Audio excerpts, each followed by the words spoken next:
Mini episode 84 of the FDH Lounge is brought to you by DOU Productions, delivering coverage of sports and pop culture through columns, live blogs, and original videos. Follow them on the web at generationchatter.blogspot.com. The FDH Lounge. You want to schedule your life around it. A long time ago, on a gloomy, wet Cleveland spring night, two men stand alone amidst the late-night drizzle.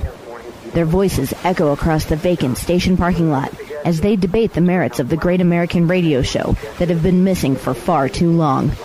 On that night, an idea was born. That idea became the FDH Lounge.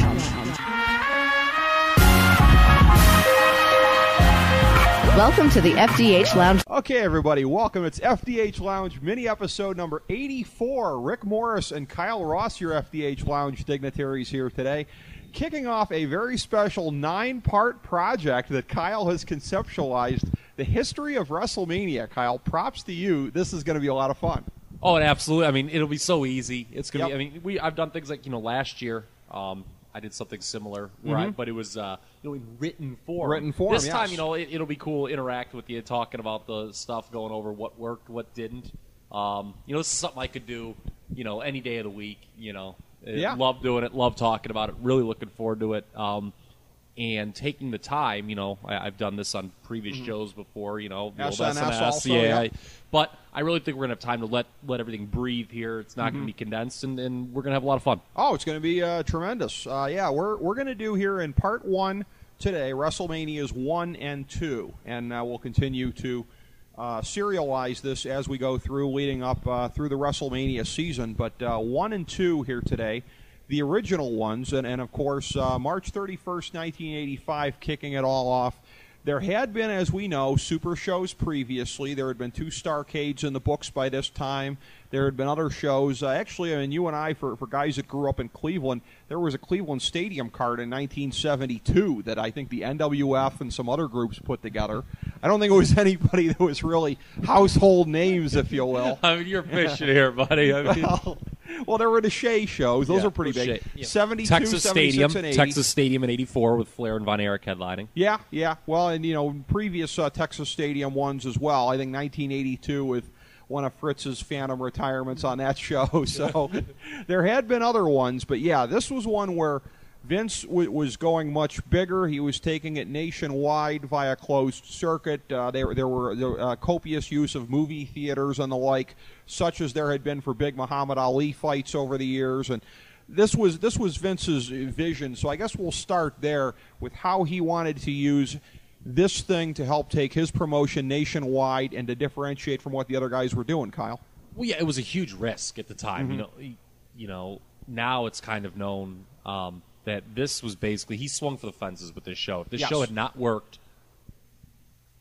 I don't know what wrestling would look like today at all.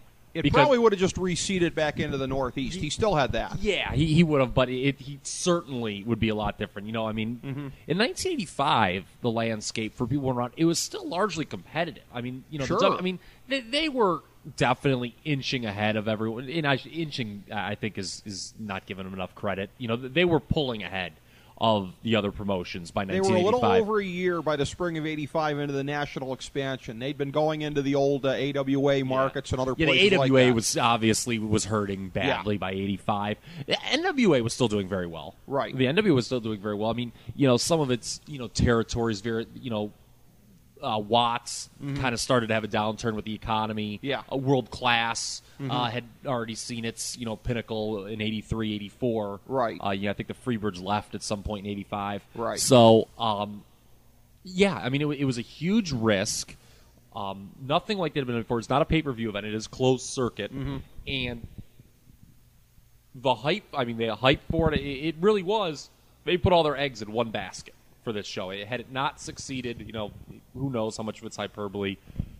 We don't know what would have happened to the company. But the bottom line is it did work, set the stage for, the last now almost 30 years of doing this. And but for me, with the first one, where it fits in, it's a show that has largely been free of scorn, I think. And there is nothing bad per se on it, but I've always said that this show is a glorified house show with a big-time celebrity main event. Mr. T was huge. Right. For people who weren't around then and, just kind of knows Mr. T is kind of his novelty act or whatever. He does commercials and kind of, makes fun of himself. Right. He was a big deal in 1985. He was. And if you, from a wrestling perspective, there's not a lot to sneeze at on this show. That's the best match on the show. Well, with Hulk Hogan as Mr. T as your babyface team. Here's the other thing too, because you had sent me your initial production notes here, and I've been looking them over. The other thing, I hadn't really thought about this before. I found that I did agree with you when I looked at it, and that there wasn't a lot that was based on existing programs. For example, we'll talk about Tito Santana in a moment, but if they were doing a program-oriented thing, you would have put him in there with Greg Valentine and had the blow-off. Well, you have to remember that in 1985, the house shows still mattered. Yes. For people, the younger fans that are listening to this, they probably can't even wrap their head around that. Right. That, WrestleMania is obviously, even though when looking way down the line, when we talk about the more recent WrestleManias, I'm going to criticize them heavily because they really don't do this as well anymore. Blow off, long angles and long, because they just don't do that anymore, Ricky. Right. But that's a different topic for a different day.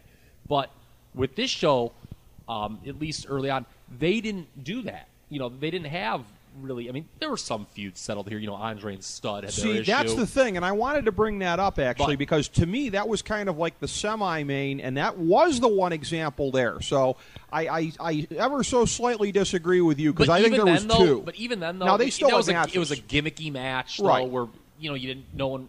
But it was really the body slam. He slammed him. Yeah, but it was a whole build-up. Nobody can slam me. Nobody, not even Andre. So in a sense, it was. But you're right, though. It wasn't a complete blow-off because Andre would continue to have interactions with the Heenan family, Studd included, until Bundy, he joined them. He worked against Bundy largely for the second half of '85, but there were a lot of tag matches. Yes. There's a Saturday Night's Main Event. One of the first ones is main evented by either the second or the third one's main evented by Hogan and Andre against Bundy and Studd. Right.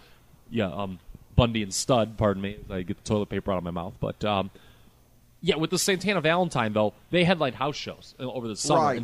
And Santana was coming up. They'd done a big injury angle where Valentine had won the title late in '84. Right. Santana came back, and you're right. So they were headlining the B shows. Yeah, the undercard for this, though, leaves... there were some... it's interesting because, what you expect now out of a big show...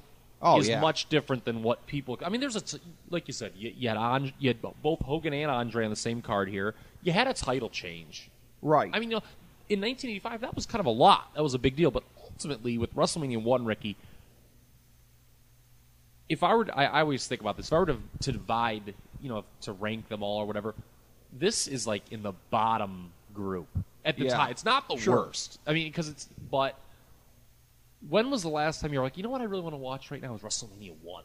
It's a show. And part of it for me personally is I was not watching at the time. I was still relatively young when this show. I was 4 years old when the show happened, so I was not watching WWE. I did not come in until WrestleMania 3. Okay. So, I didn't watch. So I don't. The build up for this show, it just isn't a part of, my DNA. I did, by the time I started watching wrestling, this show had come and gone. It was 2 years old. Right. So, for me, that kind of hurts it. But, yeah, it's a glorified house show, I think, with a celebrity main event. That's the term I was using. Well, that, and then, like I said also, Andre and Studd, we could make a case on that. But you're absolutely right, though, on the part about Tito Santana and Valentine, because what they were doing on this, and I find this to be fascinating when you're looking at the business strategy of this, because this was make or break, but they didn't treat it that way in terms of loading it up with blow-offs. They wanted to hook you in so you would go to the house shows, and so you would order subsequent closed circuits and then pay-per-views.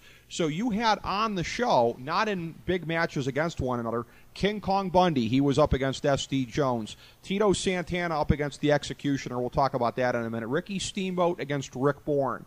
David Sammartino, Brutus Beefcake, the fathers were the corner men, so that was a gimmick. Yeah, but, largely that's what you get on the house shows. You had the first half of the show, all it was stuff to put, just put a guy over really clean that they were going to push. Santana goes over Bundy, Steamboat, the Sammartino. They tried to do something. David Sammartino was just so bad that it didn't work.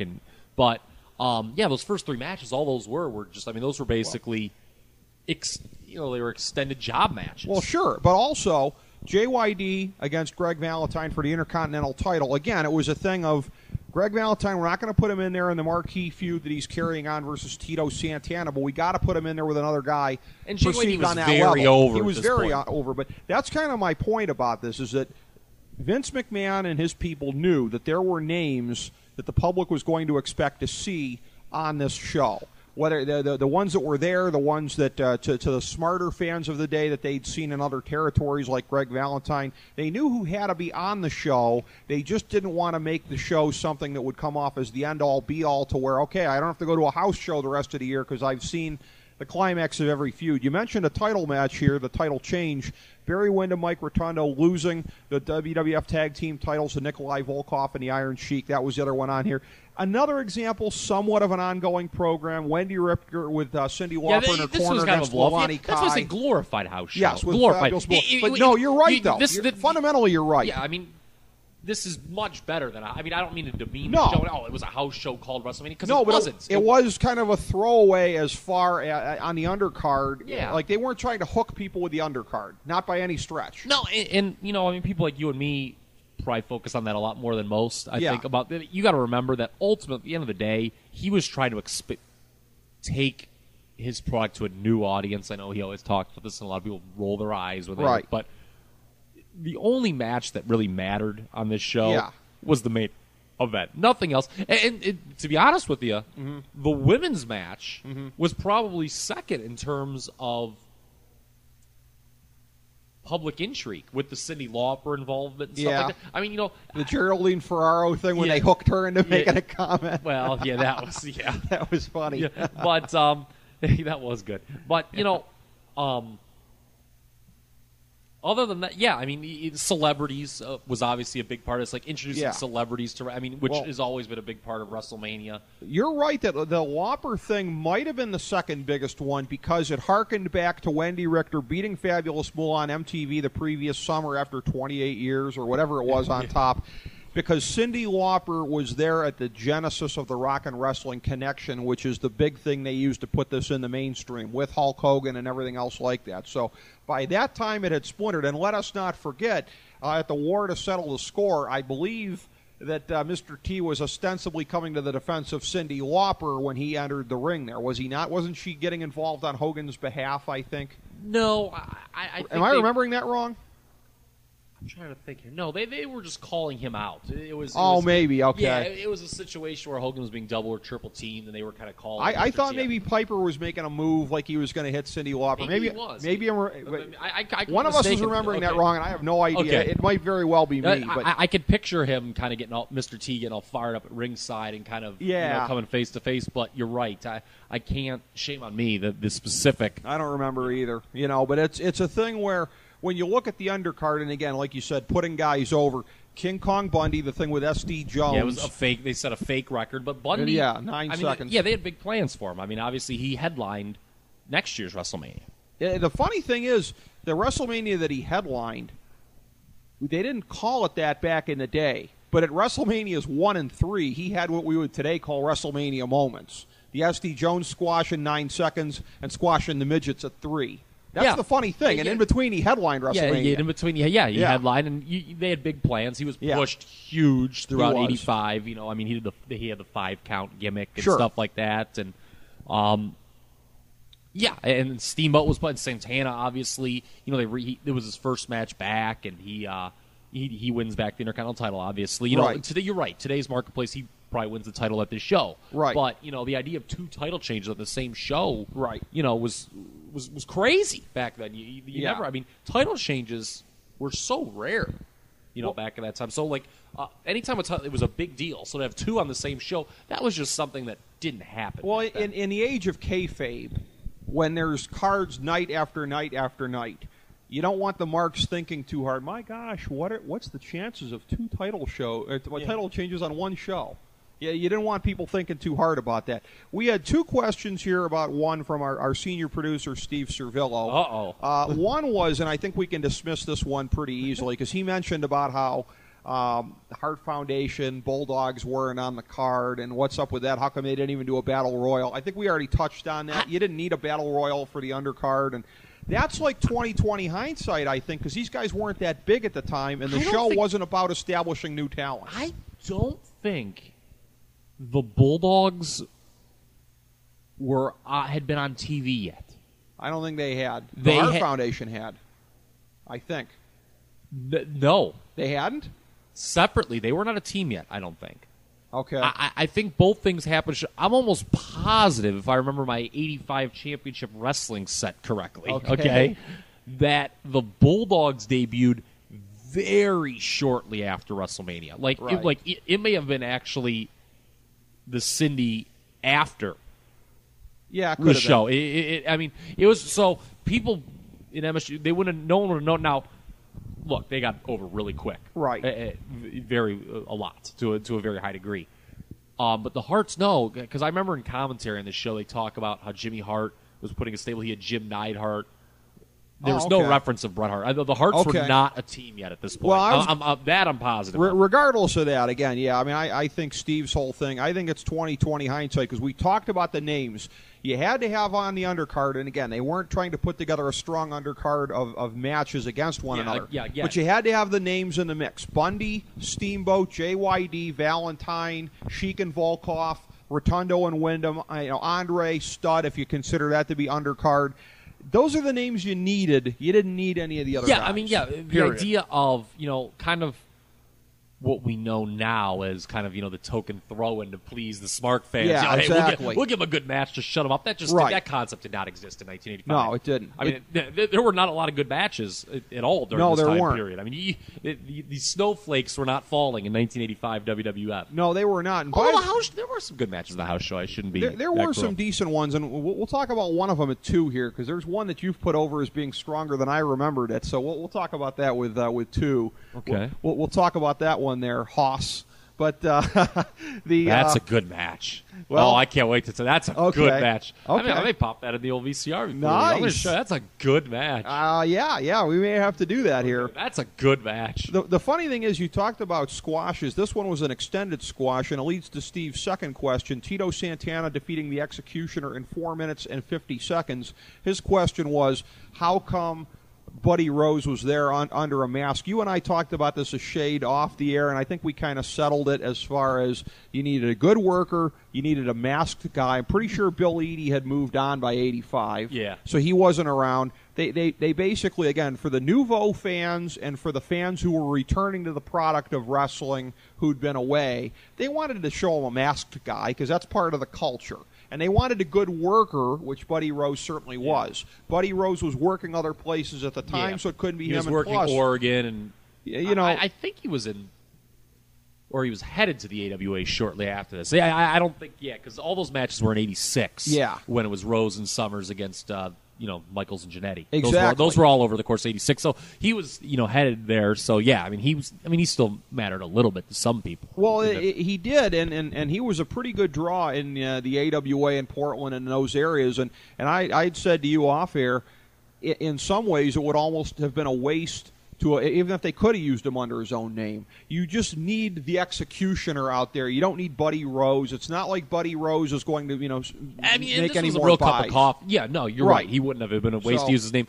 They just wanted to, and they tried. It was a real half-hearted push. It was. I think it was the only appearance. Well, yeah, exactly. With this gimmick they ever did, and it was one of those things like just had some intrigue and have just some novelty there. But good worker under a mask.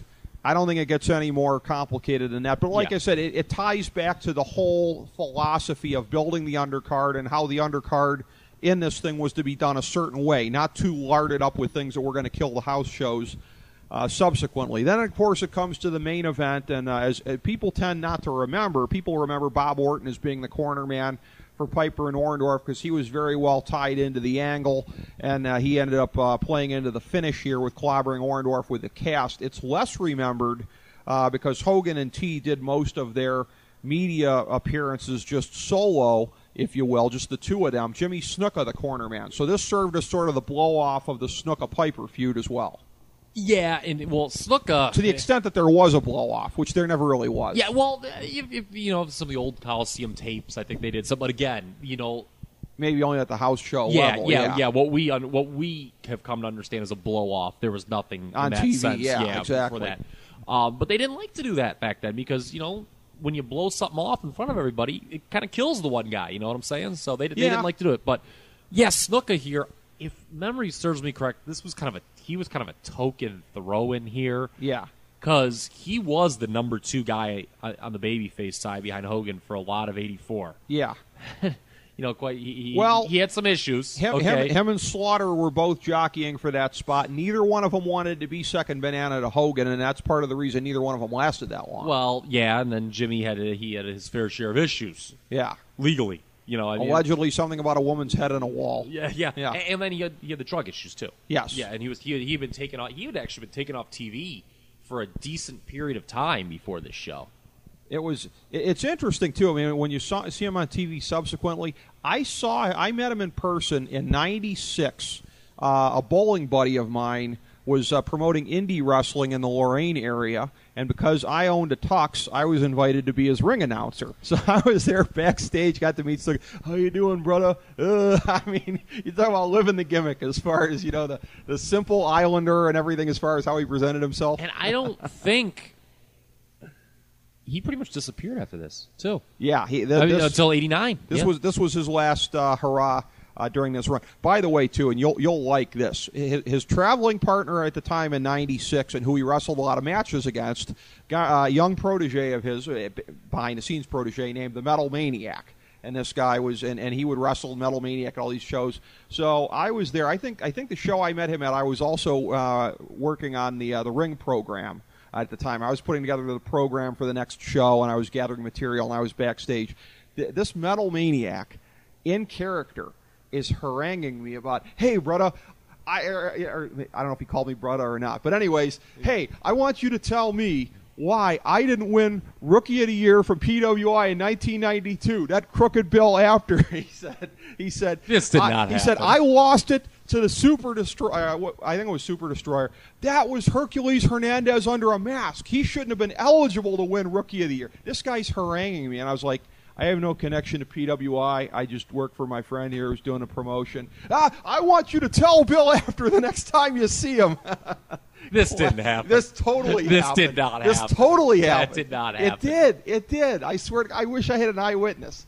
That did not happen. It's not as great as at the previous show when I had a wrestler chasing me around the ring because I was doing the babyface ring announcer gimmick and getting fans to chant things into the mic at him. That was even better. I'll tell you about that off air. Oh, that's good. I like that. I didn't know about this. Why did you ever tell me about that? Yeah, some things are better sprung on the air, actually. But, this main event here, again, you talked about it, that the work rate was probably, I mean, if you want to call it work rate. Yeah, I mean, this gets the match of the night. This is the best match of the night. This had great work rate in the sense that, like Hogan Rock at WrestleMania 18 did. It was the atmospherics. It was everything about it. It was the crowd being into it. It was not a great display of... No, it was not good technical... No Hurricane Ranas. Yeah, I mean, given the 4 guys that were in it, I mean... Yeah. Well, I mean, it speaks volumes when Hulk Hogan and Mr. T are your babyface team, and it's the match of the night. Yeah. I mean, you're not getting a lot... I mean... And there was obviously a good deal of controversy that's come out that T got some kind of cold feet before the match, and Hogan and Piper really had to convince him, hey, you can't chicken out now. Right. Oh, it would have been absolutely disastrous. That would have killed the company. It would have killed his own career. It would have killed everything. But in a match where the great irony is after the show, his career pretty much went in the toilet anyway. Oh, it did. By the next year at WrestleMania, no one cared anymore. It did, and there is no better illustration of how inversely important work rate was to the success of the match than the fact that by far the number one worker in the match, a damn good worker, Paul Orndorff, was by far the least talked about of the 4 individuals going into this. I mean, it was Hogan, Piper, and T. He did cut several racist promos. I love Mr. T. Calling him boy? Yeah, holy crap. Yeah. You watch that through 2012 eyes, and they're just bulging out of your head. Yeah, you're right. He was kind of... But a great worker. He was. I mean, this was not his most famous heel run either. For him, the big thing was the finish, how he wound up turning babyface in subsequent weeks after the show, obviously becoming friends with Hogan, and then, did the huge heel turn on the following year. Right. Which, was the best run of his career. But yeah, he's kind of the forgotten man in this. I mean, obviously, T's the celebrity. Hogan and Piper, two of the all-time biggest names. And they were the two that, were feuding at the time. That was the hot program in the company. Piper, incredible on the mic. I mean, because he's become such a sad caricature of his former self, I think. It's amazing. Because I watched some of these shows before we did this, just to pick up a few things. It's amazing how and it did wind up happening anyway. But kind of today when a heel gets so good and he's kind of cool that they are kind of forced to turn a babyface. Yeah. It happened with Piper, but it would have happened much quicker.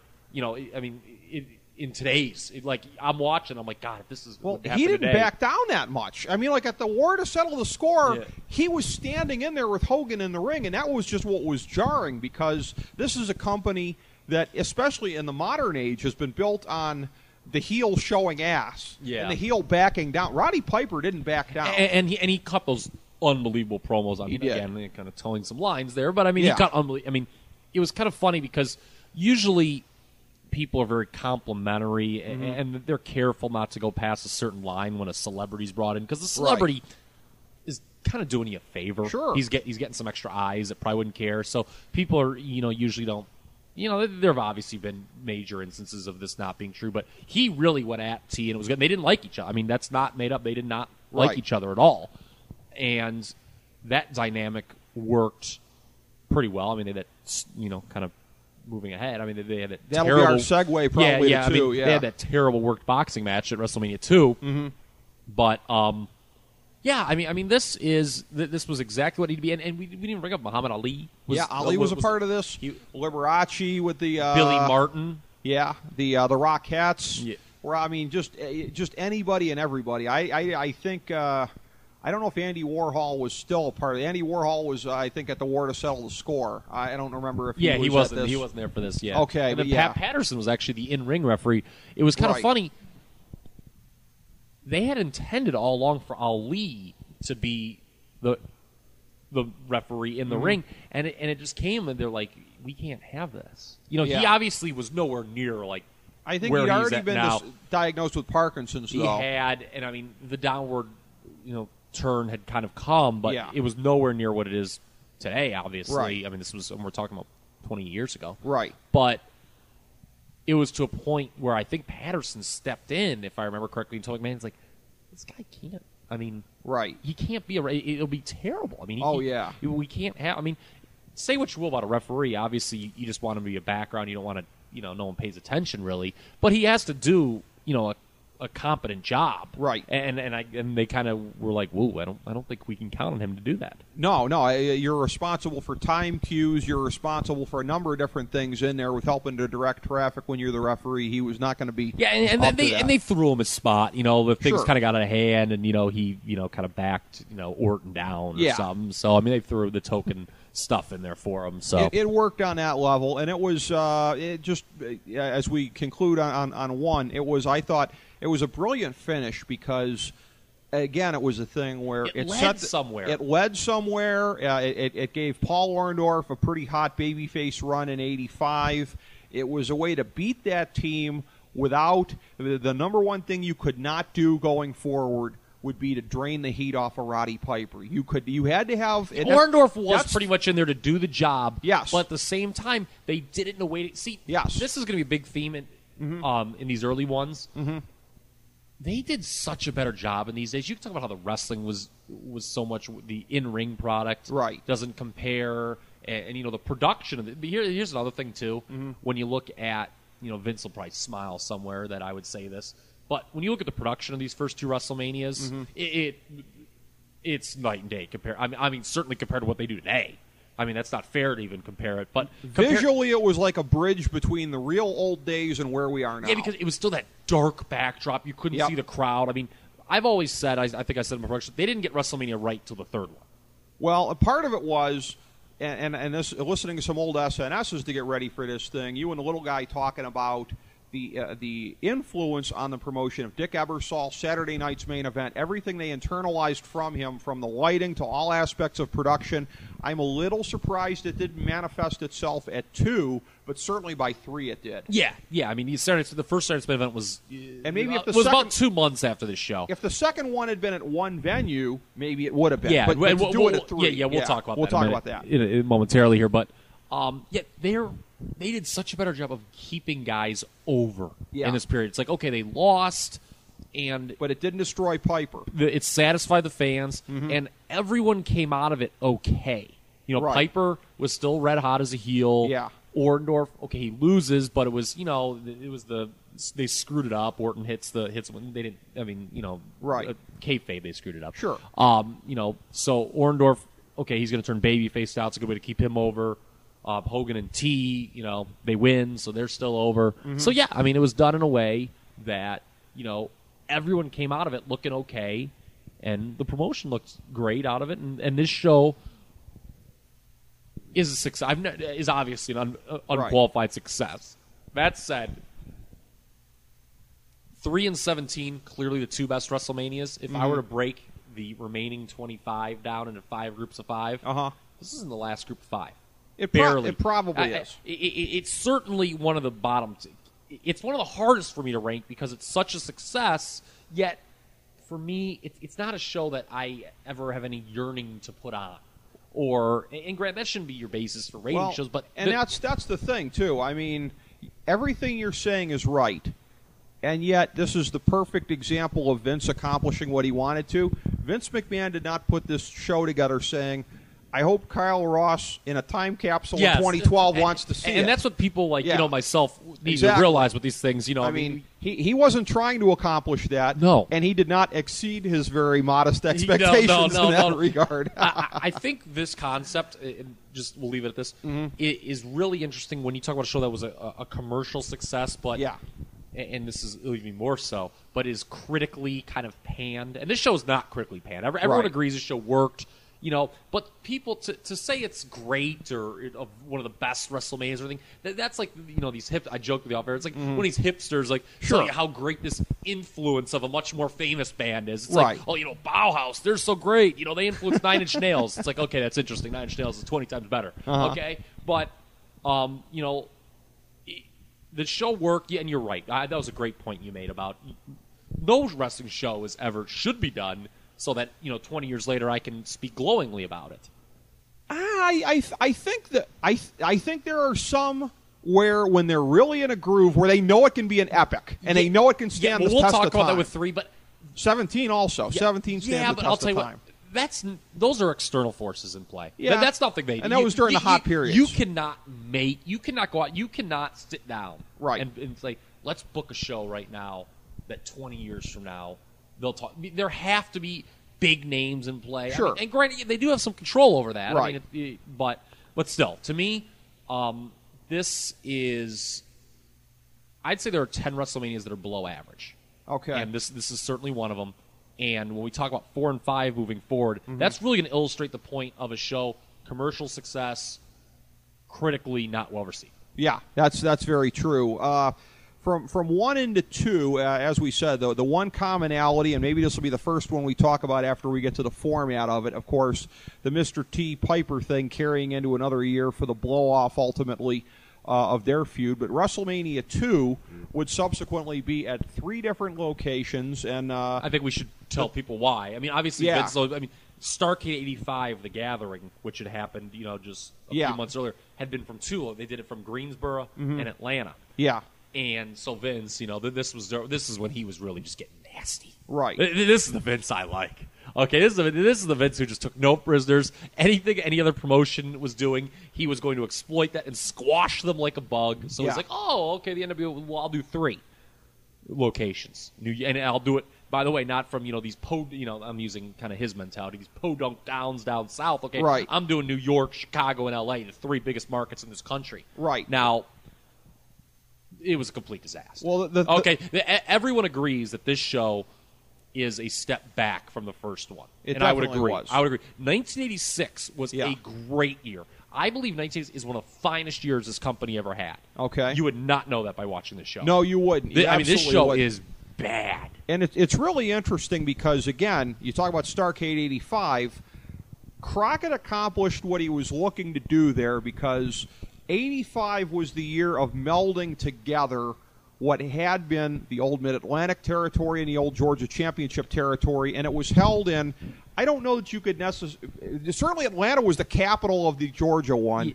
Greensboro was his capital. Yeah, that was the capital of Mid-Atlantic. Yeah, was it not? I was going to say Charlotte wasn't as big. Greenville wasn't as big. Okay. But to me, those are the two capitals.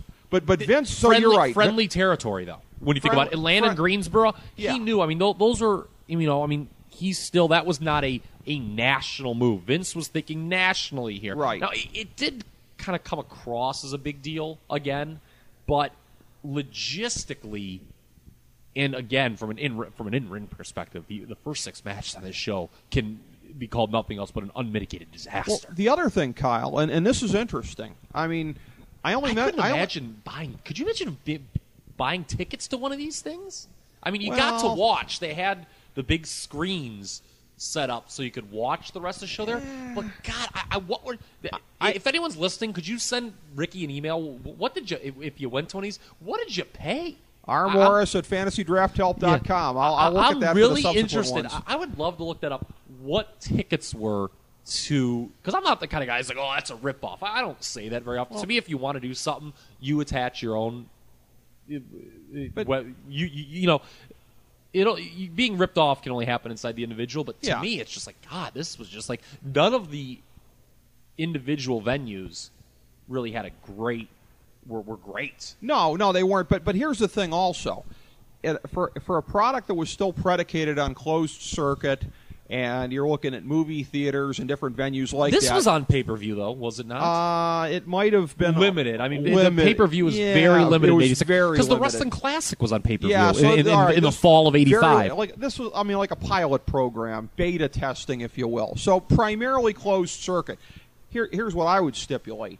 I mean, if you're a fan sitting here, if you're little Ricky or little Kyle in Cleveland, or if you're out there in Pittsburgh or wherever you're at, you're watching 12 matches that are not in front of you. At the very least, if you're in one of those 3 cities, you're getting a third of the card live. That is a sell in a way that, like, when the whole thing's on pay-per-view and the choice is I'm going to sit on my ass in my living room and watch it, or I'm going to go watch a third of the card live, then it's a different story. Yeah. But if you got to leave the house anyways, I don't think it depressed the sales that much. I'm going to mention this also. I'm just saying, it's weird. Don't get me wrong. I very rarely will pay to go to some sort of live event and be like, that was a ripoff. Right. I can't believe because I pick and choose pretty well what I'm going to attend. Sure. But for this, to me, I just couldn't have been. Who knows? If I was a kid, I probably would. If you're a kid, you see Hogan in the LA one, maybe you're happy. I don't know. Maybe this is a coincidence, but of the 3 markets, I mean, you look at it and you go New York, Chicago, LA, the biggest markets. These are ones that have had each of them has had numerous WrestleManias over a period of time. Here's what's interesting to me and coincidental, and I don't know if this means anything. All 3 were second-tier arenas in their market. Nassau, the Rosemont Horizon, and the LA Sports Arena. That's funny you mentioned that because I was literally going to say it. I don't know if we're allowed to say this on the show. Go ahead. All shitholes. Okay. Well, yeah, I mean, they were exactly. all. The Nassau Coliseum. God bless you if you're a New York Islanders fan. Okay, was one of the biggest dumps for 3 decades. Right. Rosemont Horizon. I can't even remember what it's called anymore. It's called something totally different. Well, they still go there to this day. Is it the Allstate Arena now? Yes, I think it exactly is. Yeah, I mean, it's been highly renovated. It's been renovated because it was funny because I go to Chicago quite frequently. I'm like, what's the Allstate Arena? They're like, oh, that used to be the Rosemont Horizon. Yeah, I'm like, oh, okay. And it's like way out there in the burbs too, I believe. Yeah. Yeah, it's similar to kind of like what the Richfield. That's back in the day when you had something, kind of like locally here at the Richfield Coliseum. And then the LA Sports Arena. In the heart of South Central. I understand that's where it's at anyways, but not in a great area. That's where the Clippers used to play before they became tenants in the Lakers building, so fans know. Back in the day... Did the Clippers... Were they? Yeah, were, they were played they there. Were they in L.A. in '86 though? Oh, they were. They were. They just can't come there. They were. Oh, they'd been there a few years from San Diego. Yeah, I mean, they were Buffalo before. Buffalo Braves before that. Yeah, the thing with L.A. is that back in the day, it had all been about the Forum. The Forum was the big place, whatever, and then around the turn of the century, which is Staples just now. obviously, if you're a basketball, that's where the Lakers played. Sure, Before Lakers, the LA yeah. Forum was a very famous arena. Lakers, and then I think the Kings played there also too. But yeah, no, but the LA Sports Arena was a real second tier thing. So I don't know I don't know why that is in all three markets. That maybe they were being just scared because the live crowd was only going to be there. I mean, it was basically like not even. I mean, it was about an hour of action you got. Yeah. So, okay, you're going to get an hour of live wrestling. You're going to get to watch the other stuff, closed circuit. You're going to get format. Maybe they kind of just feared that they wouldn't be able to sell out the bigger places. Maybe so. Now, this was a card. I wish the little fellow was here so he could have the business numbers, how the events live. Did be they able- sell out everywhere? He would know off the top Did they of his sell head. out? Yeah, I think so. I don't think all three sold out. I do not think all three sold out. According to Wikipedia, the combined attendance was 40,085 between the three arenas. So that's under that 15. Sounds borderline because none of these were huge arenas. I mean, Yeah, they're none of all them in were the 20 teens. yeah, you're right. None of them were 20,000 mid-teens. seats. Yeah, Yeah. so It's conceivable. yeah, I mean, look, they weren't. None of them were half empty. Okay, Right. which is what's right. important. April 7th, 86. Here, I believe one of the later WrestleManias. it in the was. month, in terms of the calendar year. It's It tough. was. Coincidentally, I think isn't 29 in New York next year supposed to be April 7th? That might tie it for the second later or for the latest one. Sure. I think possibly. Sure. I don't think it's ever been the And 8th or later. And I also think this show is like on a Monday. Was it? Yeah. Am I dreaming that? I think. Does anyone have their 1986 calendar? I handy? think it may. I don't very think well this have show is been. on a Sunday. Yeah, I think it may very well have been the case. This is a thing here. We'll talk about this. There was a little bit more on this show, largely because there was more matches. There was more in terms of matches that involved programs than there Yes. was at WrestleMania 1. Yeah, that was that was the one positive direction it took Yeah. from WrestleMania 1. I think when you talk about the evolution of WrestleMania. Yeah, it was. By the way, too, and we'll talk about this in the subsequent episodes. I was thinking about this when you had mentioned your initial point about the house show or the house show thing here. I don't think it was until at some point in the mid to later 90s, until there was basically almost the monthly pay-per-views and until the house shows had become decidedly an afterthought, Yeah. that WrestleMania became what we know today, which is every match has a purpose. That because you think into the 90s here. I mean, even at WrestleMania 13 in 97, the Sultan against Rocky Maivia for the Intercontinental title. You want to tell me what program was involved in that one? I mean, the company was having its share of issues going. Razor into that versus Bob Backlund at WrestleMania 9. Oh. Somebody want to quote me the extensive program that was involved in that? It's very interesting. You're right. It was a slow progression to what we know now. I would agree. I mean, when you look at, again, it's so funny. People want to like bag on the early WrestleManias here, and people that are in our age group. You're a little older than me, obviously, but still, I think we're in the same age. I still say we're in the same age group. I'm immature for my age, Yes, so yeah. Okay, yeah. I'm 31, going on 12. Okay. For evidence of that, you should see me last night. I was in rare form. Okay, all I needed was Ric Flair's robe. Okay, and then all right. Anyway, I hope you don't wear it like Ric Flair does at the anyway, bars. Yeah.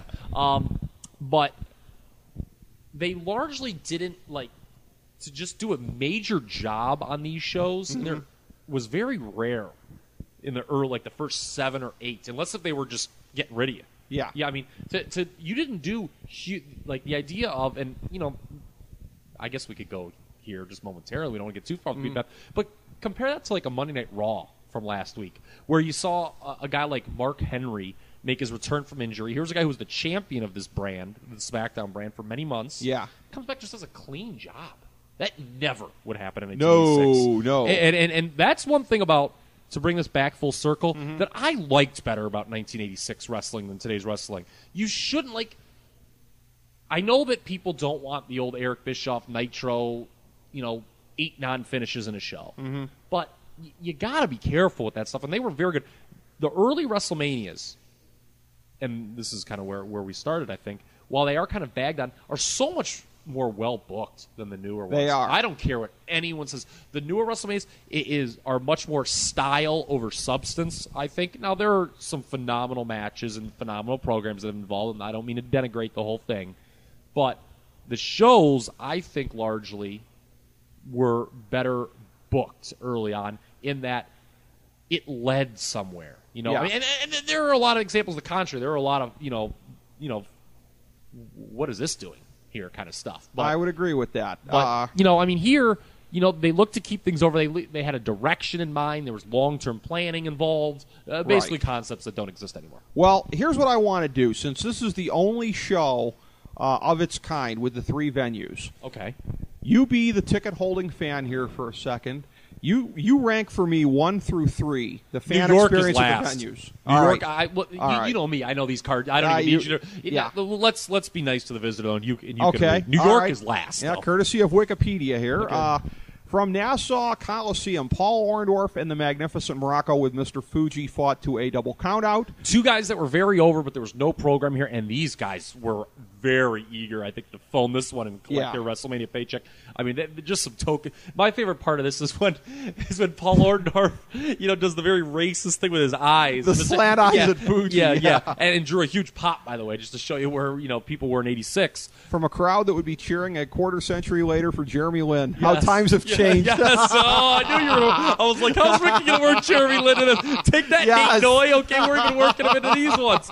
Okay. But no, this was phoned in all the way. Oh, totally. Intercontinental title match. This great program. Randy Savage, the champion with Miss Elizabeth, defeating George the Animal Steel. Former past lounge guest, by the way. Yeah, me and the little fella. And now, I don't want to say that he liked it, because he didn't, but he made a good point. We had some spirited debates, some on air, some off, about this program. I hate this program. Okay? This, to me, can you imagine with the internet and these message boards? You said that on SNS back in the day. I laughed so hard when you were saying Can you imagine if they would have Randy Savage wrestling George Steele months on end? The complaining and the bitching that would go on. Can you imagine? Because it's like, okay, let's take a guy who was, and make no mistake about it, okay? Randy Savage, he came in the fall of '85. He was the man.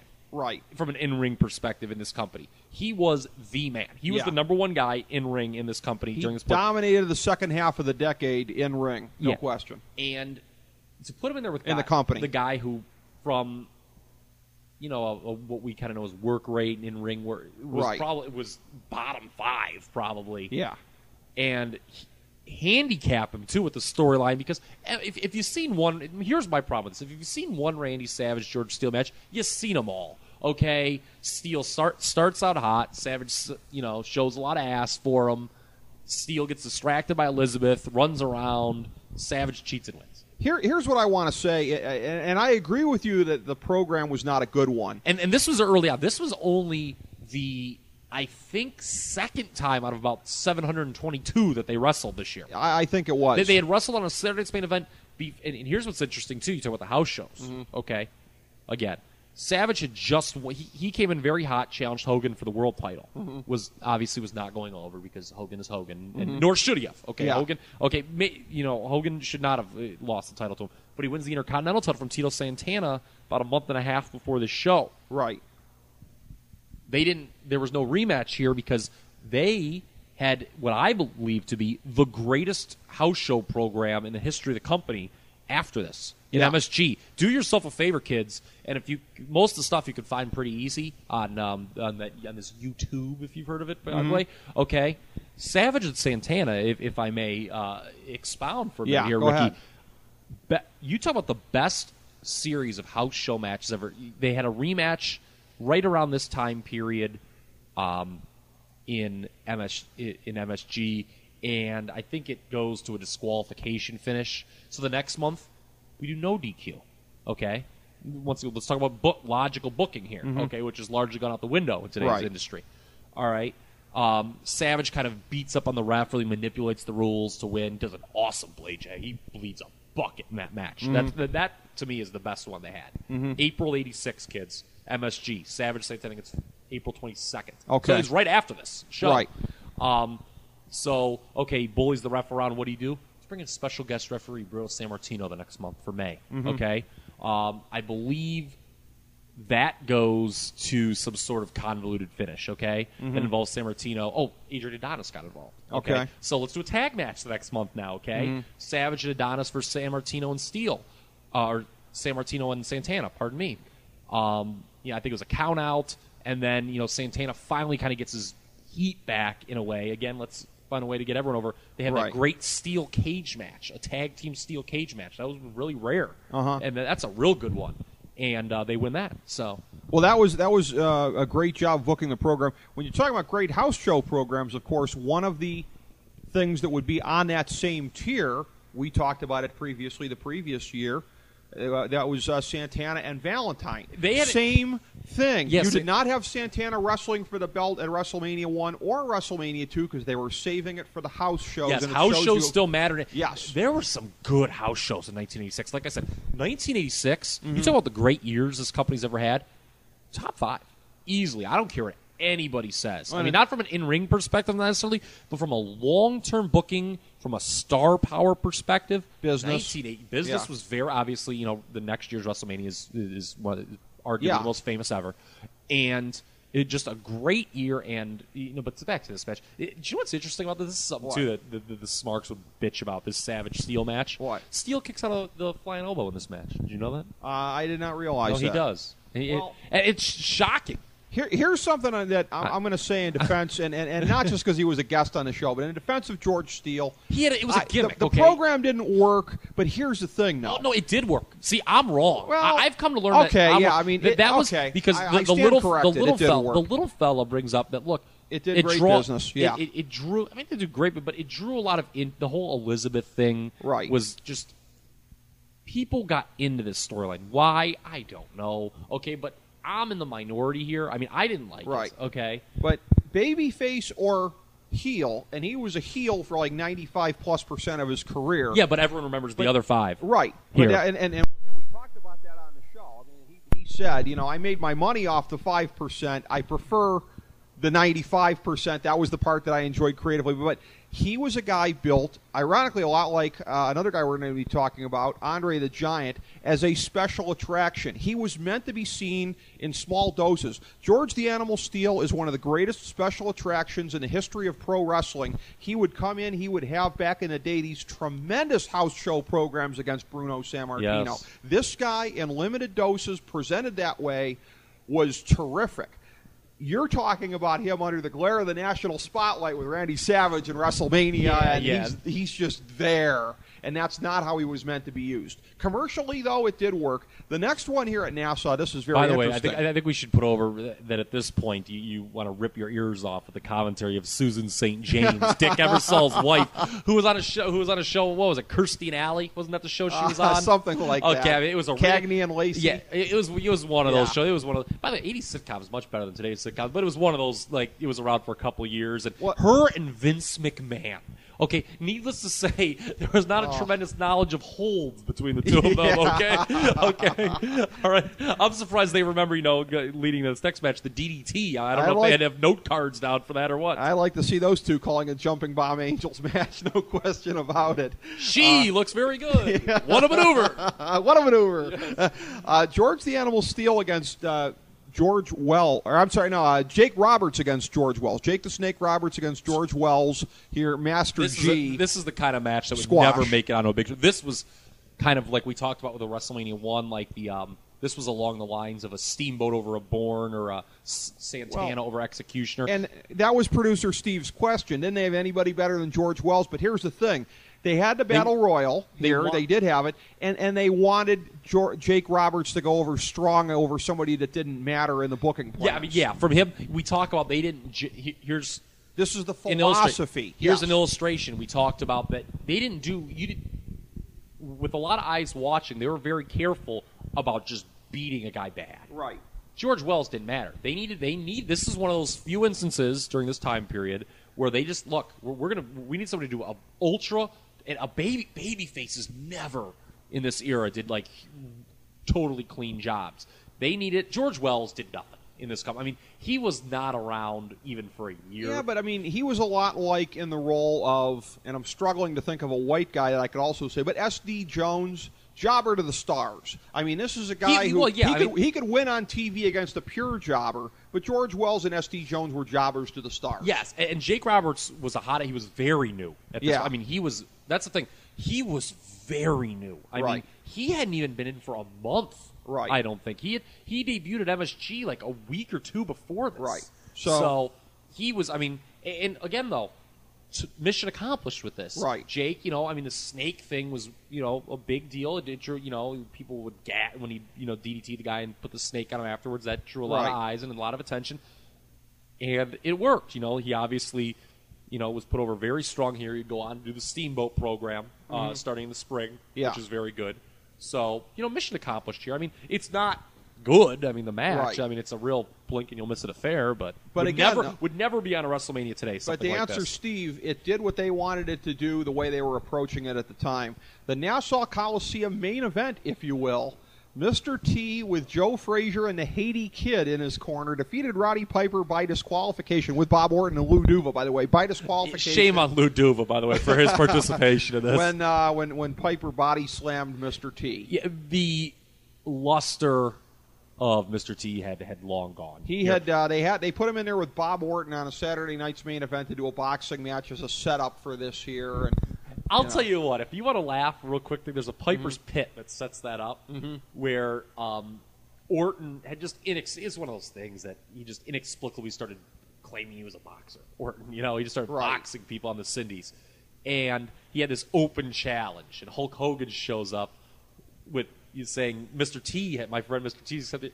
Hogan gets this great line in there at the end. He's like, I pity you, fool. You've got to see it. It's pretty funny, actually. I got to give the devil his due there. But, Rick, this is terrible, this match. I mean, it's sort of amusing. Piper. Nice little racist angle with shaving the Haiti Kid's head, by the way, in the mohawk. Piper cuts, if I've got the version that's got all the interviews left in, not the Coliseum video, they clipped a lot. They think they clipped it down to 2 hours. But I've got Roddy Piper cuts an incredible promo leading up to this thing. And by the way, remember when we talked about WrestleMania 1? Piper, he was so cool as a heel. That happened here. The live crowd in Nassau was audibly chanting for Piper during this. The bloom was off the Mr. T Rose completely. The live crowd was totally cheering for Piper. I mean, he knocks him. He does. I mean, first of all, if you're a boxer and watch this, I'm sorry. Okay, this was pretty embarrassing. This whole thing. It was. I mean, they were like selling like wrestling punches. It was pretty bad. But Piper knocks T down, and the crowd cheers very, very loudly. On the Roddy Piper WWE documentary, they actually play that up, the Piper chants, and that was the seeds of the Piper babyface turn that would come later in the year. Yeah, which, once again, a very rare for that time period, organic face turn. That didn't happen. We're very accustomed to that happening now. But you know what, though? But that's the whole thing. It was the precursor of the cool heel. Flash forward to the NWO in the 90s. No selling, smart ass, same kind of a thing. You're supposed to show ass when you're a heel. You're supposed to get the baby face over. That's part of your job. Well, I mean, Piper, and by this point, he had kind of peaked as a heel. There was nothing really. He had kind of been feuding on and off with Hogan for like over a year. So he had to go somewhere, and he did take time off. I think he was doing the movie. Yeah, he did. They Live. I think right because he was gone from here until August. He came back in August, right before they changed from Championship Wrestling to the kind of the more famous and well-known syndicated show, the Superstars of Wrestling and Wrestling Challenge. But yeah, he was gone for about 4 months after this, and the crowd. It was funny because I don't know if they were expecting, because when he comes back and he wrestles this. What's the guy's name? It's like AJ Petruzzi is the guy's name he wrestles. And have you ever seen? You've seen this probably. He comes back and the crowd just goes crazy for me, and he's kind of like looking out, like wow, they're turning me. Yeah. And Petruzzi slaps him. And it's the match where Piper puts his hand behind his back and beats him up with one hand behind his back. I haven't seen that. I don't think. No, I've never seen it. It's pretty funny. It's pretty good. That whole thing. That's another thing where Piper was the pioneer of the comeback pop. He got the comeback pop when he was. Yeah, you're there. right. I mean, again, that's something that things that would later manifest themselves regularly. Yeah, that's something that we just take for granted now. That whenever a major name comes back, he's just cheered because people are happy to see him back. Right. But in this, I think people was a little different. It wasn't just a cut. People were like, okay, we've booed this guy for 2 years. He's pretty good. By the way, too, he's pretty entertaining. And there's another thing. The thing that allowed him to go head-to-head at the War of the settle the score with Piper or with Hogan in the middle of the ring exchanging punches. I have to tell you this again. I have become over a period of time. I've watched a ton of wrestling like you. You've watched a lot more than me, but I'll tell you one thing that's happened with me that probably hasn't happened to you. I have become incredibly unobservant about physiques. I don't notice anything because I'm just like, okay, ever since the mid-'80s, everybody's jacked up, whatever. I don't notice nuances. I was blown away when I saw the Piper DVD. I'm just used to seeing him as this guy who's much littler or whatever. Yeah. He was roided to the gills. His neck was the size of my thigh. I'm going, that's Roddy Piper? I'm remembering this scrawny little guy in the late 90s exchanging punches with the NWO. Holy crap, when that guy had the needle in his ass in 85, and I never realized it at the time. I think George Zahorian was standing right behind the curtain. My God, was he roided. And the thing, what's funny is... his neck was enormous. And the thing is compared to the other fellas... Yeah. That big. But, compared to, like, what you said... Yeah. Or compared to a normal person, he was huge. And people don't associate Roddy Piper with being big. He's scrawny. He was kind of... it wasn't his character. He was he was portrayed as a tough guy, but you're right. He was, there was almost no one, with the exception of like a George Steele or Jake Roberts, too, also on the show, that wasn't, juiced to the gills during this period. Allegedly. Yeah, exactly. I am unobservant to an extreme. So, this is going to make you laugh, but like years ago, when it first came out, when I first heard... that John Cena had been like, his big bodybuilder back in the day. I was like, really? Because I just saw him as like, well, a lot of it is that, he wears his shirt except for when he's in the ring. But I'm just like, he's a goofy white kid, rapper guy, whatever. He's a and big then like dude. The first time you don't notice it with him. No, but it was like the next time I saw him with his shirt, I'm like, oh, okay, yeah, he is pretty jacked. But it's like I just don't notice hardly anything. Well, that's because comically unobservant. That's about because physiques. That's because, first of all wrestlers are bigger than the average Joe. Sure. Okay? But if it's not, I think it's to a point, and it started with this time period, where if it's not like the Warlord or Ezekiel Jackson, then you really, you kind of take it for granted. Yeah, my eyes just play tricks on me. So that was the Nassau part. An awful portion. The Mr. T main event. There is not one match that little snowflakes. Here's the Kyle Ross, love Ricky. There's not one match on this portion of the program that broke 1 star. What's the least bad of those 4? Let me challenge you here. Probably just for the spectacle, right? Savage and Steel. For it might be. Else. I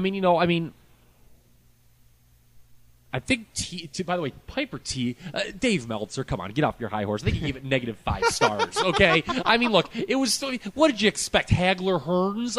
come on, right? All right, but that was terrible. You throw that out. The other 2 are like half. I guess just because Savage goes over. Orndorff and Morocco. To use your line about Scott Hall. Yeah, they phoned this puppy in. From the minute. They were like, hey, they had a 5 spot in their hand, waiting for the first Jack and Coke at the bar. yeah. A double count off. You talk about late. Again, they were protecting both guys. And both guys. Morocco just main evented a Saturday main event against Hogan. Orndorff was obviously going to go on to very big things. Later in '86, he was kind of stuck in the novelty of the face turn had kind of worn off, and he was going to go heel again. And we would accept non-finishes back in the day because it was indicative of what you'd find at house shows. You'd have at least 1 or 2 non-finishes, maybe. Yeah, both guys were, but I can't. How about this? I refuse to name a best match for Nassau. All right, I'll say Savage Steel by default. From the Rosemont Horizon, in 1 minute and 25 seconds, the champion Fabulous Moolah defeated Velvet McIntyre, the women's champion. I think this was booked to go longer, and this is urban legend.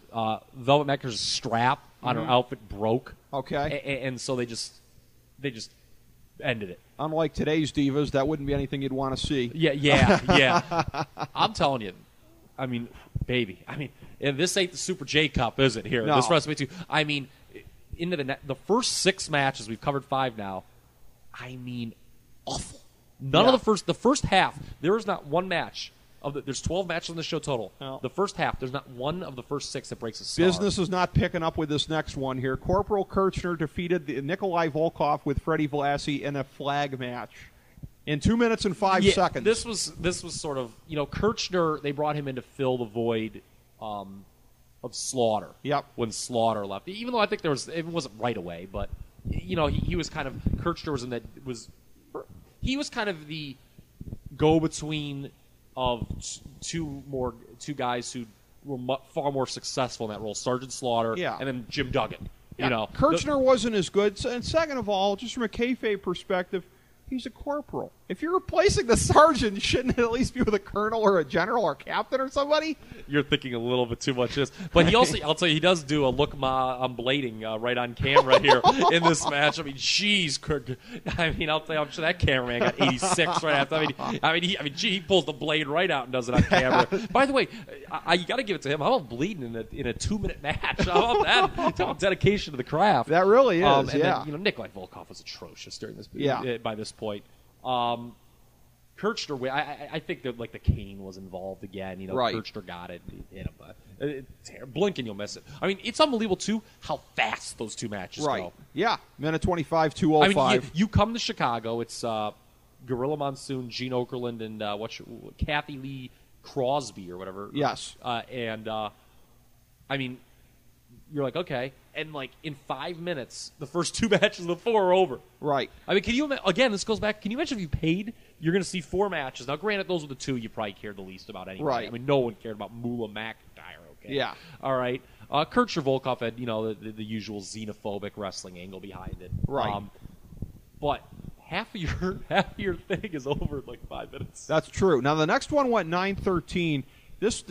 This card blows chunks so badly that this next one is probably better than the rest of them put together, and it's nothing to write home about. The 20-man Battle Royal, Andre the Giant defeating 19 other participants, including some pro football players here, Ernie Holmes, Refrigerator Perry, and that Russ was the big Francis. one. Refrigerator Perry, because this was Wait, Bruno Sammartino also? Bruno was in this? He was. This was a pretty loaded. Harvey Martin? Yeah, Wow. they had some guys who were Jimbo inactive. Covert? Yeah, Bill Fralick, I thought, gave a tremendous performance. This the defensive rookie of the year. Okay, that year for the Falcons. He cut a pretty good promo actually on John Studd before this. But this to me is the kind of mainstream exposure.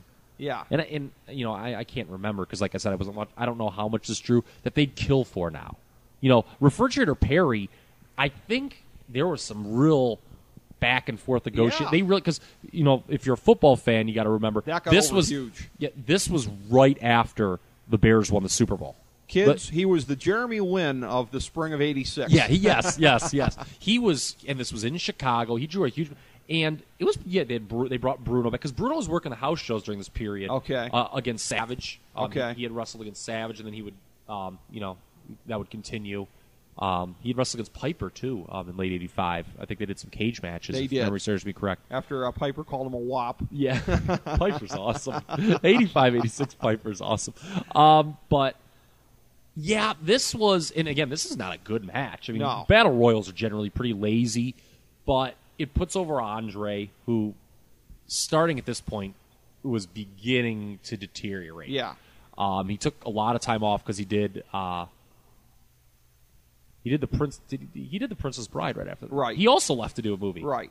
Yeah. He had but his condition was really starting to deteriorate. When he no-showed, and we'll talk about this leading up to 3, when he no-showed the shows, was he in a little bit of a contract dispute with Vince to where it got to the suspension and the Giant Machine? Is that what that wasn't? That was totally kayfabe. That was a total work. That was a total work. Oh, all right. Yeah, all it was right. a total work to get him off.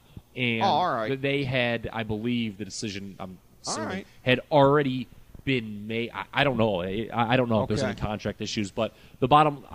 It was. Well, I thought that might have. They always said they had a backup plan of Hogan Orndorff for WrestleMania 3. Yeah, after they'd already killed it 5 times around the horn. I'm sure that well, I'm glad they didn't do that. They shouldn't have. I mean, they made the right decision, that but horrible.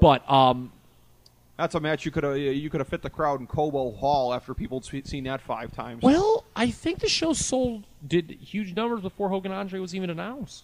I mean, they had a pretty big advance before that was even announced.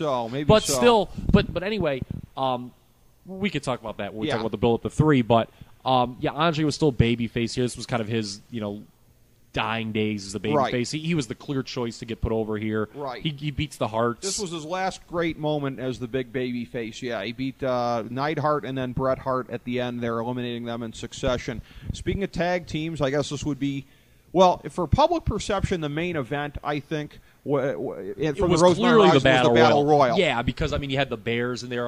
Perry's teammate Jim Covert was in this thing. Right, you had that. And I should say, Perry was a big deal. The highlight of this, they had that great spot where him and John Studd got into it. Right. The crowd was hot for that. It was hot. They were hot. It was hot. They wanted Perry to win.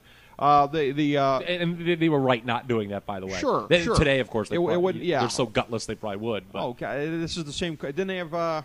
They had Kevin Federline pin John Cena years ago, didn't they? I believe.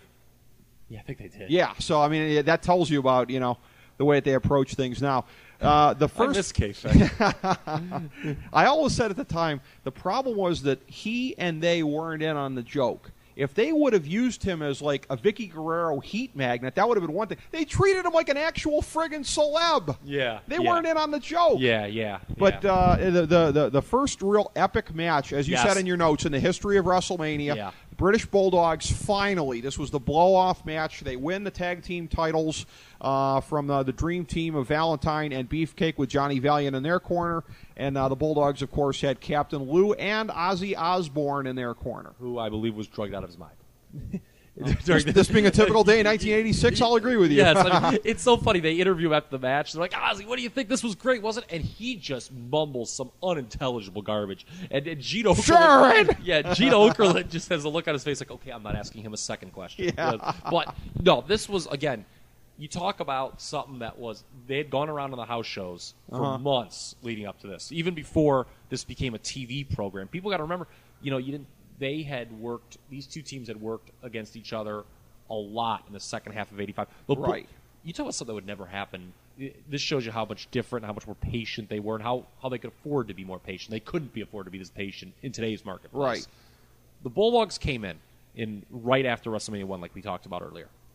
And they were just the outcry, we talk about kind of jokingly, the smart marks, the message board, the internet. By late 85, everybody wanted them to have the belts yesterday. By late 80, Ricky, today, people would have demanded, in their third match that they win the title, okay? Right. They were so over. They did that move, and they didn't do it a lot on TV. They did it on the house shows. Remember that move they did? Because the Briscoe brothers in Ring of Honor have kind of taken it where Davey Boy would have the guy pressed up on his shoulders. Mm-hmm. Dynamite would jump off them and do a headbutt onto the other opponent. Yeah. It was these guys, they were doing stuff that was just they were so ahead of every other team. The snap suplex, the suplex where you hold the guy forever. Yeah, they were so over. And you're right, it took them a full year to win the belts.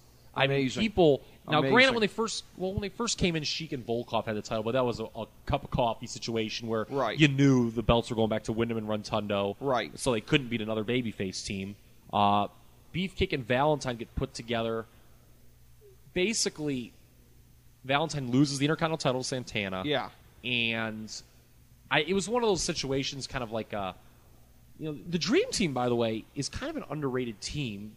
Because Greg Valentine did 95% of the work, which is the point of the team. Right. They always, for whatever reason, were very high on Beefcake. He was a friendship. Hogan's boy, yeah. Yeah, and he was awful as a singles wrestler when he first came. You thought he was bad in 88. Well, he actually got good before the Paris. Not awesome. He wasn't Ricky Steamboat, but he got pretty. Past lounge guest, but I got to be honest, he had some brutal matches. Yeah, especially early on. So he was really green. Valentine talked about this all the time in interviews. Valentine was the old savvy veteran, so it worked out pretty well. Mm-hmm. And they were a good team, but it turned into a TV angle where the Bulldogs crushed him in this non-title match, and this was billed as the Bulldogs' last and shot at it, and they win. They did a thing on Saturday night's main event, did they not, where they wrestled one another, and it was the whole bumping heads thing, and one of them fell on the Bulldog and pinned him? Yes, that was the Saturday night's main event. A pretty good match. Yeah. Not as good as this one. Yeah. Just a total fluke win. It was. It was. The Bulldogs were dominating. Yes. Yeah. Good call, Ricky. It was the one where they did the Hogan Bundy angle. It was the one in Phoenix where Mr. T against Bob Orton. It was on that show that they did. You're right. So they did that. The Bulldogs won the non-title match, lose Saturday night's main event. This is billed, hey, final opportunity. Yep. So this was a blow-off. Yep. And, the Dream Team, kind of, did nothing after this until they broke up the next year. But, it's amazing, though, to me, that they could wait a full year to put the title on the Bulldogs. That was truly... But this is the first 4-star match in the history of WrestleMania. Yes, which single-handedly, I'm sure, elevates it above the Nassau portion of the proceedings here. Yes, this single-handedly makes Chicago better than Nassau. Okay, all right. Single-handedly. Now, the final question as we wrap this up is whether or not L.A. was better. Here's the 4 L.A. matches from the L.A. Memorial Sports Arena. Ricky Steamboat defeated Hercules Hernandez in 7 minutes and 27 seconds. The same Hercules Hernandez who would go on to steal Rookie of the Year from Metal Maniac in 1992. Are we doing this again? Yes. People have said, there was a rumor, I think Bret Hart was the one who started it, that originally it was going to be Steamboat and Hart on this show. Yeah. They did do it wouldn't have mattered for business. Right. I mean, for people like us, it's a reason, to put it on and a good match or whatever, but it wouldn't have mattered for business. I think I saw them on Primetime Wrestling once from Boston. I think it was... Yes, they did. And I was about to say they did. And it is a good match. It is a good match. But, for this, the Hart Foundation, they really didn't actually get... granted, they were in there kind of like token guys for Andre to throw out to do a babyface comeback on at the Battle Royal, but they weren't really over anyway, so Bret could have afforded to do the job. Hercules was, as always, in that perpetual state of just mid-card nothing. Here's what Bret, of all people, should have understood if he thought that was the case. Back in the day, the way that Vince saw these guys, if you were in a tag team, you didn't get your own deal. I think in many cases, if your partner was injured, I think you were both off the road. They would plug someone in. They'd plug someone in. Yeah. They'd plug someone in for you. So... Yeah, it doesn't matter. This match is okay. To be honest with you... 7:27. It sounds like it drags, though.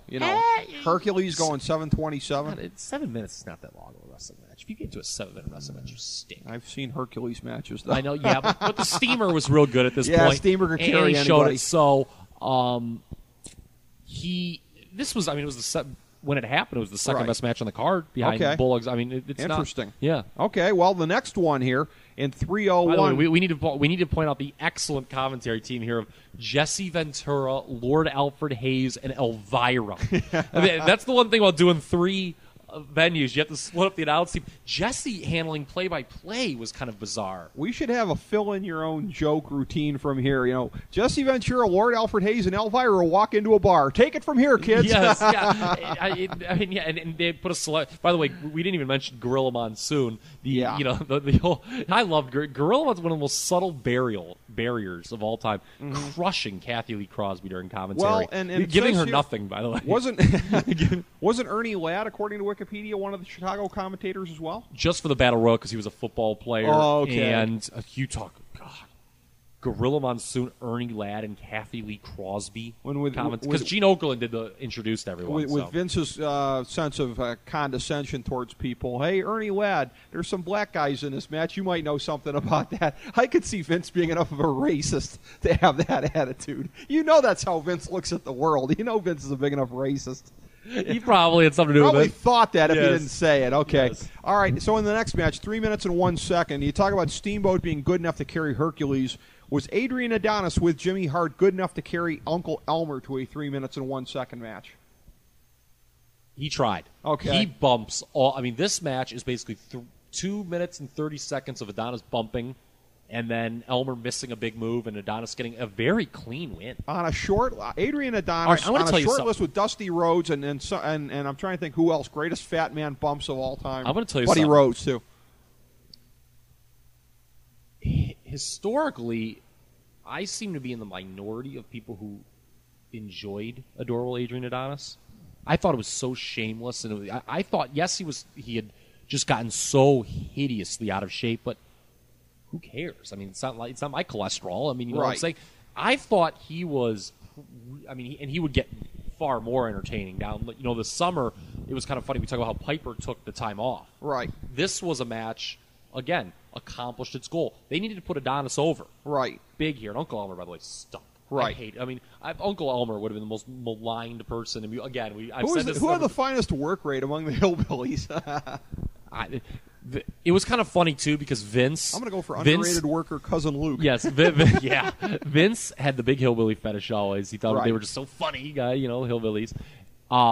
He had kind of given up, I think, because there was a bit of a backlash. If you remember, there was a Saturday Night's Main Event before this, not the Phoenix one, but it was even before that, where they jobbed them to Piper, Orton, and Ventura, I want to say, because they'd done the hillbilly wedding. Remember, that was like his big thing. And there was a big backlash. So it was cool. They jobbed Elmer. Adonis, though, got the huge push over the summer of '86. Remember, because Piper left. Right. So Piper's pit was gone, and they brought in the flower shop, the very faggy flower shop. I don't know if I'm allowed to say that. You can edit. Go ahead. Okay. No, all right. I added nothing. Go ahead. Okay. All right. I mean, not that there's anything wrong with that, but and that worked great. That to me, and we'll talk about this a lot when we talk about WrestleMania 3, is my all-time underrated feud, the Piper Adonis feud. That was a very good feud. Yes, and so this, it was real short, but it accomplished. You needed to put Adonis over strong because he got a mega push in '86. Right. And I thought he did a good job with it. All right. I don't know. Well, you said that this next match was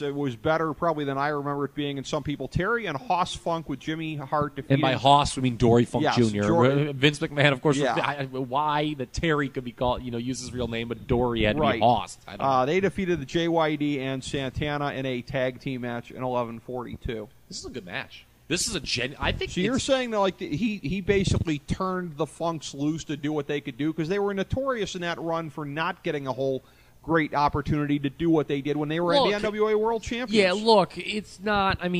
If you're looking from that perspective, they weren't at that level. Okay. I don't think this match is that far off from the Bulldogs Dream Team. I think it's pretty really. Close. I'll have to rewatch that. Okay. This, I'm telling you, Ricky, do yourself a favor. This is kind of a lost classic in WrestleMania. I'd give it 3 3/4 stars. There's some good brawling. Somebody using the term "lost classic" with Funks in the WWF at the time. Wow. Okay. I'm telling you, this match is pretty. Okay. I enjoy that. This is easily the second best match on the show. You know your biz, Kyle. Easily. Ross, so Okay. Easily the second. Funk is great. Terry Funk sells unbelievably in this match. Right. JYD had not yet morphed into the junk food dog. Okay, which we'll talk about. Trademark Dave Meltzer. Yes. Okay. And Santana was kind of, we talked about this, he was just kind of thrown in here as kind of a token baby face. Lucky baby face. Yeah, because JYD was feuding with the Funks at this period. This was, again, a feud. They talk about they did do programs here with JYD. And this, again... Well, the branding iron came into this feud, did it not? Yeah, Funk had challenged Hogan. Funk, he got some opportunities. People act like Terry Funk's run was nothing. He wrestled Hogan on Vince's famed racial sensitivity, bringing the branding iron into a JYD feud. Well, of course, but and this sets up again moving forward because the Funks go over here. They cheat. They use the megaphone.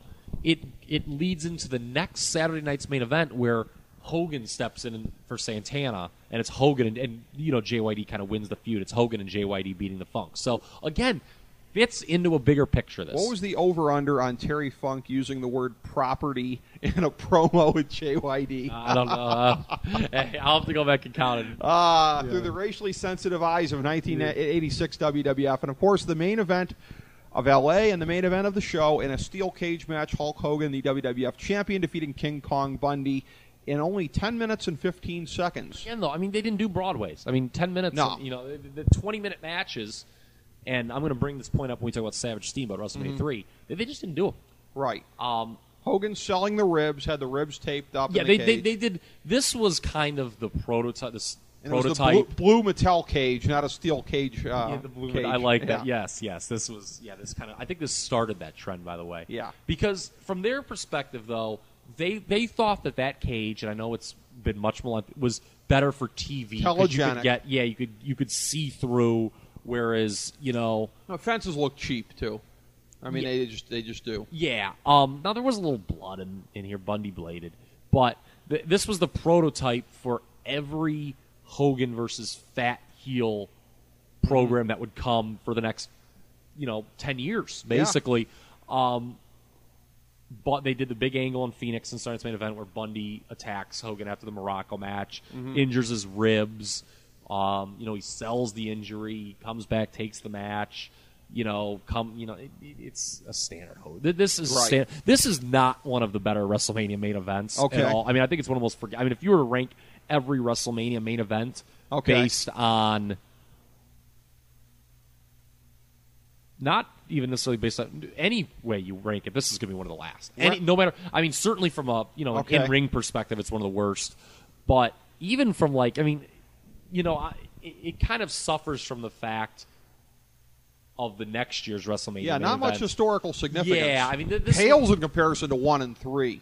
Yeah, and even 4 with Savage getting elevated, and 5 with Savage. Oh, Hogan. Yeah, boy, out of all this is the most forgettable of the early ones. Yeah, it's probably not until you get to Hogan's Slaughter at 7 that you get a more forgettable one. Yeah, you're right. Because at least with that one, which would also come from the LA Sports Arena. Yes. Yes, unfortunately, although Saddam Hussein did not get involved with this particular show, WrestleMania 2. No, he did not. But I guess there was some intrigue, but overall, WrestleMania 2, we talk about WrestleMania 1's legacy. I view it as kind of a glorified house show. The celebrity main event was a big success.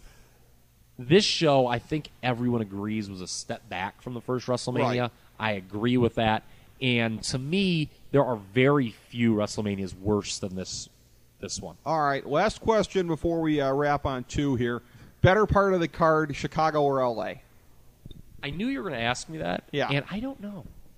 Chicago's got the best match with the Bulldogs and the Dream Team. But then L.A. has the Funks and the main event.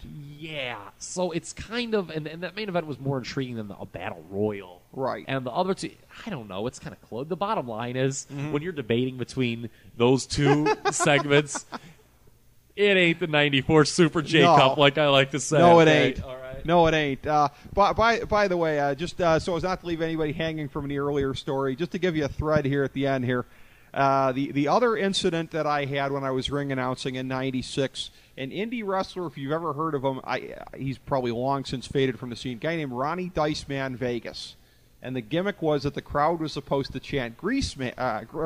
Was it Greaseman or Greaseball? I know it was Greaseball. Okay. And it's supposed to, he had the slick back hair and everything like that. What, it was like Vinny Vegas or something like that? Yeah, kind of. Okay. It was sort of a cross between him and Randy Savage as far as the gear went, everything like that. So, the fans are chanting, Greaseball, and I'm holding up the mic near them because I'm sort of like sensing, like nobody told me ahead of time, but like a good performer, I'm picking up on this, and he's reacting to it. So I'm like, okay, all right, so I'm supposed to keep doing this. We keep doing it. Culminates with him chasing me around the ring. I really wish I could have seen this. My parents who were at the show, indicated that they thought I probably soiled myself. To which the only thing I've ever conceded is I knew I was supposed to keep running. There was the pressure of if I stumble, he's going to have to at least throw some worked punches at me, and I didn't want that. Okay, yes. So, was I soiling myself at least a little bit? I mean, I knew the dude wasn't going to kill me, but I knew that if I stumbled and fell, he'd have to do something. Does this exist on YouTube? This does not exist on now it does. Okay, Ronnie the Dice Man Vegas versus Rick Morris. Vegas, yes. I need to see this. In Lorraine in '96, in the winter of '96 in Lorraine. Yeah. Other great stories, was Jeff Gillooly involved in it? He was not. Also, a local area indie wrestler named Frankie Stiletto that would do the best Iron Sheik imitations in the back. Go get Sheiky a beer. So, there were just some great things. Where did this compare to that famed Euclid Power Plant show featuring Mick Foley that me and the little fella covered that one time? I wasn't at that one. Was that the same night as Alimony Jacks? Yes. Oh, my. Yes. Seeing the demolition picture on the wall. The little Phil's talking. Yeah, he's backing on some chick that he knows, and I'm just like kind of like minding my own business, and I see a demolition, and I start elbowing, like, dude. No, I said it to Jake Digman. That's it because Jake was there. I was like, Jake, there's a picture of demolition above the wall. It's awesome. But I'm sure Digman was marking out like there was no tomorrow for that. Yeah, I'll never forget Mick Foley's commentary. Well, we were expecting a few more people here tonight, but that's okay. Well, I think this pretty much says it all about WrestleMania 2. We can only give the people a satisfactory ending here with some indie scene anecdotes at the end. That's how bad WrestleMania 2 was. Yes. Put a nice little bow on it. Yes. We had to embellish a little bit more. I will definitively say this is the fourth worst WrestleMania of all time. Fourth worst. All right. Well, it only gets better from here. This has been part 1 of the 9-part Kyle Ross History of WrestleMania anthology. Next up is going to be WrestleMania 3. Stay tuned. God help us all.